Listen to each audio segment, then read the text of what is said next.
Hi everyone, this is Brian Hayes, and welcome to an introduction to the baritone saxophone. The baritone is the lowest pitch of the four common saxophone instruments. That is the soprano, alto, tenor, and then the baritone sax.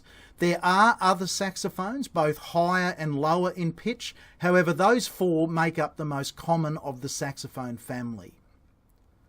I have here with me today my beautiful Buescher Aristocrat E-flat baritone saxophone. This was made in the 1950s in Elkhart, Indiana in the United States.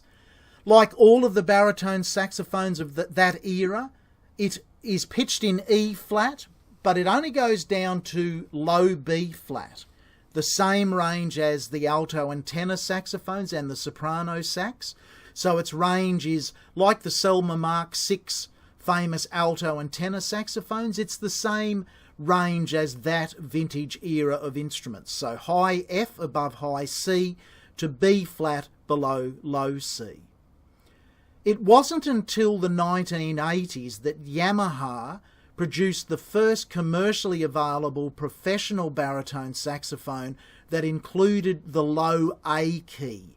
Nowadays, all of the saxophones, the baritone saxes, are manufactured with the low A key, and the mechanism and the sound and the tuning has been developed to a more than acceptable level on that extended range design.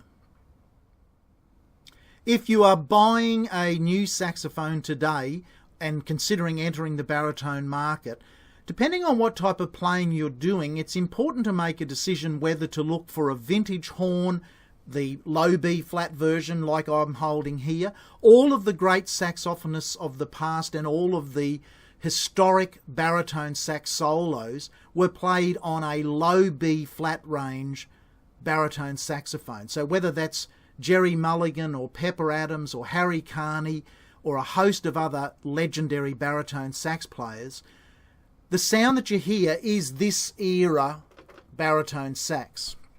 Now that has to be balanced by the fact that nowadays none of the major manufacturers produce a low B flat baritone anymore. They all make the low A baritone, and composers and arrangers nowadays expect the baritone player to be able to play down to low A.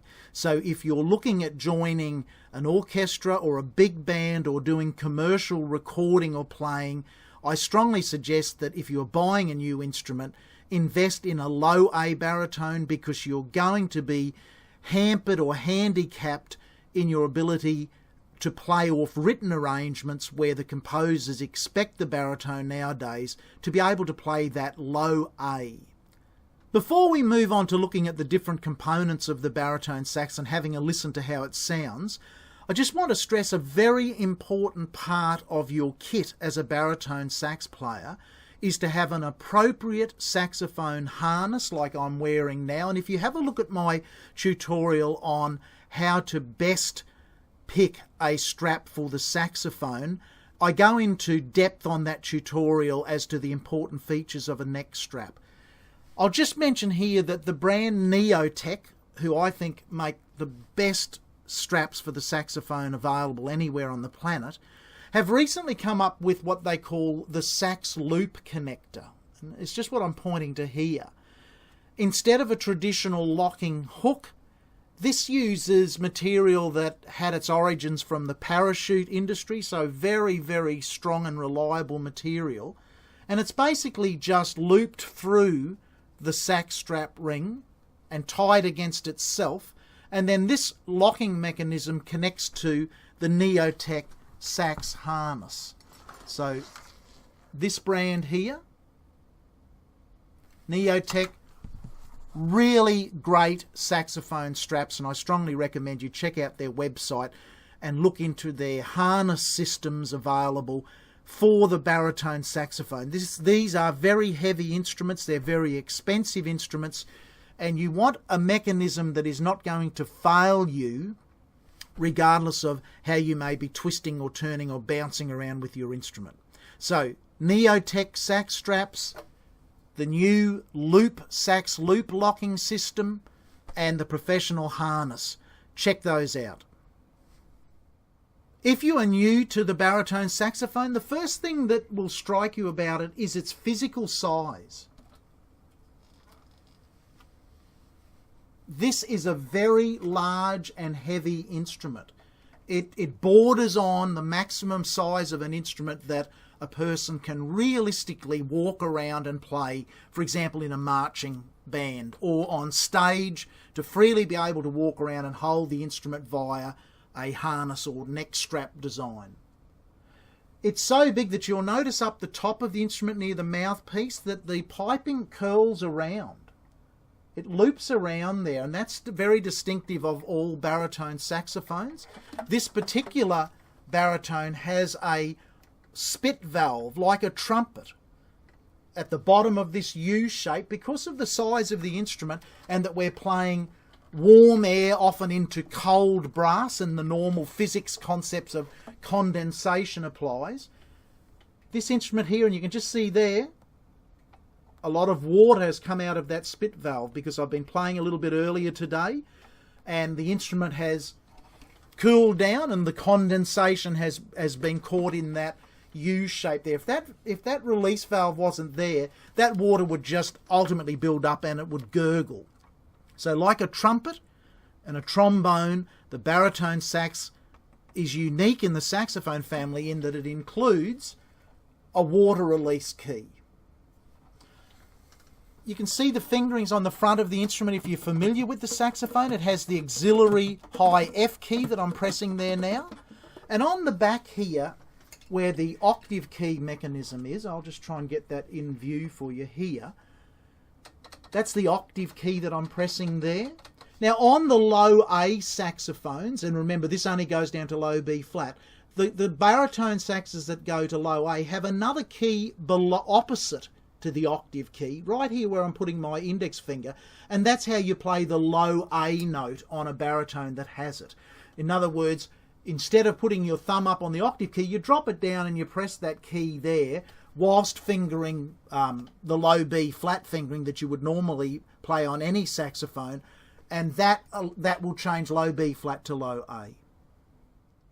The baritone saxophone is a transposing instrument, and that simply means that when we play the note that we believe is C, third space C in the written music on the baritone saxophone, the rest of the world hears that as E flat. I've got a guitar tuner here with my little saxophone friend holding it. I'm now going to play third space C on the baritone sax and just have a look at that tuner and note what the pitch that it detects it as.